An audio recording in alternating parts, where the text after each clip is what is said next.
If we don't stop producing greenhouse gases by the year 2000, Florida will end up underwater. This was a prediction that was made, and a lot of climate change deniers like to point to this as a sign that the science really wasn't all there to begin with. Well, this is a spoken word. People love to go with spoken words because when people speak, they don't speak commas, because there should be a comma right here. If we don't stop producing greenhouse gases by the year 2000, comma, Florida will end up underwater. But people like to put commas where they want to put commas, and they often do this. If we don't stop producing greenhouse gases, comma, by the year 2000, Florida will be underwater. Now, this is not a claim that anybody who understands global warming would ever make. For example, let me give a kind of a household example. If you unplug the freezer, your fish sticks will go bad. I think we can all accept that that's true. Does it happen right away? No, it doesn't. It isn't like you unplug the freezer and the next thing you know, the cat's in there trying to lap up the what's left of the fish sticks. First, the temperature slowly rises. Once the temperature in the freezer is above freezing, only then does the thawing begin. And it can take a very long time for those fish sticks to thaw out. It's not like, boom, it happens. This is the meaning of the sentence. Now, I know what you're thinking. Wait a second.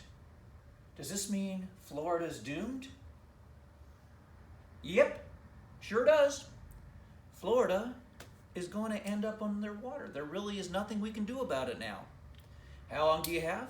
Well, the people who said this put out a nice long written report where they said it would be between 200 to 400 years from now.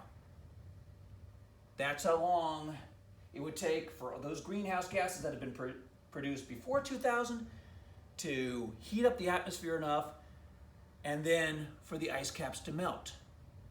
Now, we've blown through this deadline. We have another 20 years of additional greenhouse gases that have been piled on, so 200 to 400 may just be 100 to 200 years. But it's going to happen. We don't have the ability to reverse this process. Even if we cut greenhouse gases to zero today, we can't turn back the clock. Florida is going to end up underwater, and it's not just Florida. Here's a map of the U.S. Now, the dark green, not the light green, the dark green areas are areas that are under 500 feet. Now, are all those areas going to be flooded? Probably not, and frankly, even with the amount of greenhouse gases we produce today, there probably will be large parts of Antarctica that don't thaw. But let's just say, if you're in the coastal regions of Louisiana, pretty much all of Florida, the Gulf Coast of Texas, and Mississippi, and Alabama, Georgia, the Carolinas, anywhere along Chesapeake Bay or Hudson Bay, you're going to end up underwater. What do? Live your life. It's going to be probably at least 100 years, but your grandkids are probably going to be alive. Your great-grandkids are probably going to be alive. And they might not be happy with the world you're going to leave them. So, there you are. At this point, it's unavoidable. But we can prevent it from being a lot worse.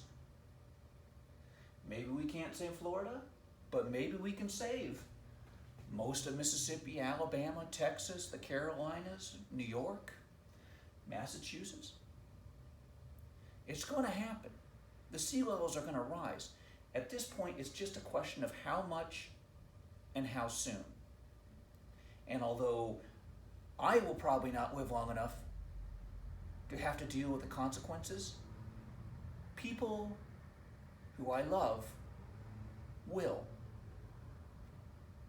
And I hope they don't think ill of me for the role that I played in this disaster. I hope you've enjoyed the video. Have a nice day. Bye-bye. There's got to be a way to turn this off and off.